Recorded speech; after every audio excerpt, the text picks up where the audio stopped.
जयंत पाटील यांनी सरकारवर टीका केलेली आहे। भारतात पैसे द्या मत घ्या ही नवी योजना असल्याचं खरं तर जयंत पाटील यांनी सांगितलंय। जयंत पाटलांनी या शब्दात सत्ताधाऱ्यांवर हल्लाबोल केलाय।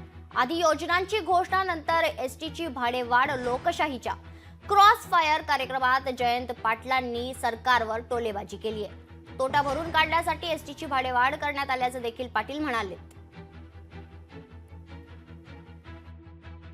सरकारच्या तिजोरीमध्ये खरोखर तेवढा पैसा आहे का, की मग येत्या अर्थसंकल्पात पुन्हा एकदा आमच्या खिशात हात घातला जाणार? खिशात तर हात घालावाच लागणार आहे। आता एसटीची 14.5% दरवाढ झाली।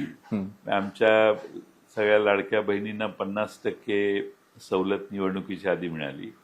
सगळ्या बहिणी खुश झाल्या। आता हे पैसे तोटा जो झालाय तो काढायचा कुठून? धाडकन एकदम 14.5% वाढ म्हणजे झाली किती? भारतामध्ये हे नवं राजकारण सुरू झालेलं आहे। नगदी पैसे द्यायचे आणि मतं घ्यायची।